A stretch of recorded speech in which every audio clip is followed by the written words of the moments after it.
Poin yang dipetua, populasi OKU yang berdaftar dengan Jabatan Kebajikan Masyarakat setakat 31 Januari 2023 adalah sebanyak 637,537 orang ataupun 1.85% daripada populasi Malaysia. Statistik ini belum lagi ditolak had umur dan bilangan mereka yang berminat dan melepasi klasifikasi sukan para. Pada tahun ini, penyertaan atlet para dalam kejohanan sukan prestasi tinggi sekurang-kurangnya peringkat para sukma adalah seramai 1,781 orang. Jadi untuk menjawab soalan yang berhormat mengenai perancangan kementerian dalam tempoh masa 10 tahun ini, langkah pertama yang saya lihat adalah pencarian bakat, yang itu sangat penting. Tetapi untuk mencari bakat atlet para ini, kita kena perbanyakkan lagi OKU yang berdaftar di Malaysia kerana klasifikasi untuk mereka masuk berdasarkan kepada kad OKU mereka. Oleh sebab itu, kita kena bekerjasama dengan Kementerian Pembangunan Wanita, Keluarga dan Masyarakat untuk pastikan rata-rata di luar sana mereka tidak lihat OKU ini sebagai satu masalah stigma, tetapi mereka akan perbanyakkan lagi pendaftaran. Yang itu langkah pertama. Dalam menjawab soalan mengenai 10 tahun dari sekarang perancangan, Kementerian Belia dan Sukan, agensi yang terlibat untuk menjaga atlet para, kita ada 3 agensi. Satu adalah Jabatan Belia dan Sukan Negara.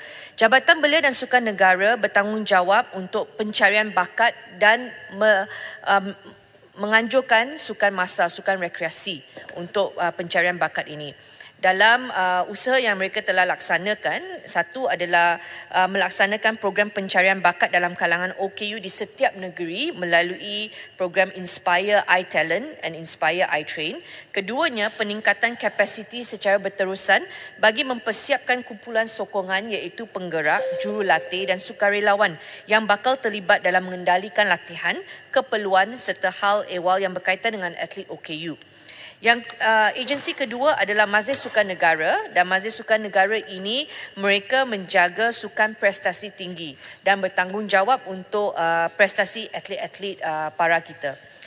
Yang ketiganya, agensi ketiga adalah YAKIB, Kebajikan Bekas Atlet. Yang ini juga usaha berterusan sedang dilaksanakan untuk menambah baik lagi kebajikan atlet-atlet para kita. Terima kasih. Batu. Terima kasih Menteri atas jawapan tadi yang sungguh menyakini pembangunan dan kebajikan terutamanya para Paralimpik. Dan soalan saya berkaitan dengan infrastruktur.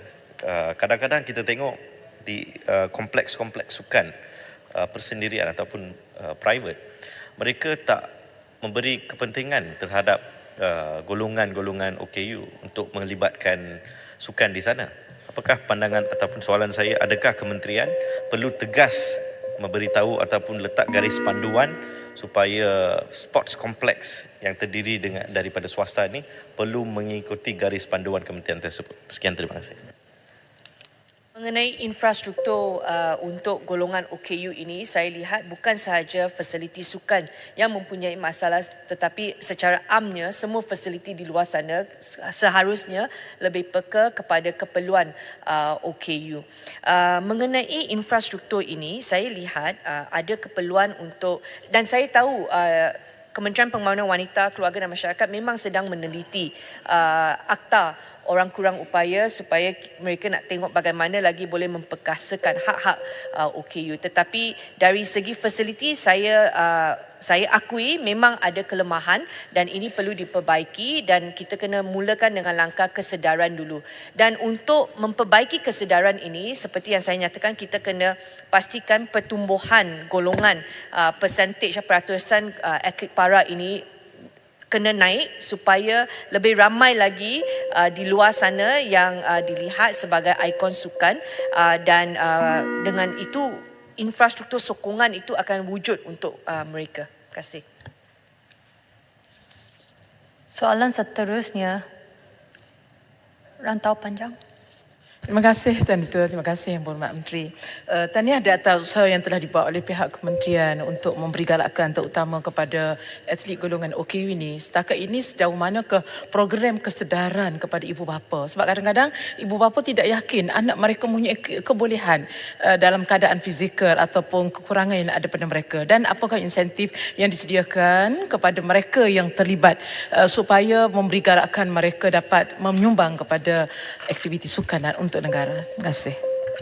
Yang pentingnya kita sekarang Kementerian Belia dan Sukan, bila kita raikan kejayaan atlet kita, kita pastikan kita tidak utamakan just able body athletes tetapi kita jaga juga kumpulan atlet para. Jadi bila dalam promosi kejayaan bila mereka dapat pingat itu, saya dan Timbalan Menteri sendiri pastikan kita bagi usaha yang sama untuk menyokong mereka. Yang itu satu. Yang keduanya, bila kita melihat atlet para ini, bukan sahaja atlet para daripada segi fizikal, tetapi kita juga ada sukan Deaflympic, okey, untuk golongan OKU pekak, dan satu lagi adalah Special Olympic. Special Olympics. Special Olympic itu adalah untuk kanak-kanak khas seperti children with autism. Mereka banyak terlibat dalam Special Olympic. Dan sekarang ini usaha kita dalam Majlis Sukan Negeri adalah Majlis Sukan Negara adalah untuk pastikan kita bawa masuk 4 kategori ini untuk kita bangunkan bersama. Dan dalam board member Majlis Sukan Negara juga kita telah masukkan Datuk Subra daripada Majlis Paralimpik Malaysia untuk sama-sama membuat dasar di peringkat Majlis Sukan Negara. Dan saya percaya dengan adanya wujudnya sekarang geran pentadbiran yang diberikan oleh kita kepada Majlis Paralimpik Malaysia, kita boleh sama-sama bersama mereka untuk bangunkan sukan khas untuk atlet para. Terima kasih. Ahli-ahli yang berhormat, sekarang tamatlah sesi untuk waktu pertanyaan-pertanyaan pagi.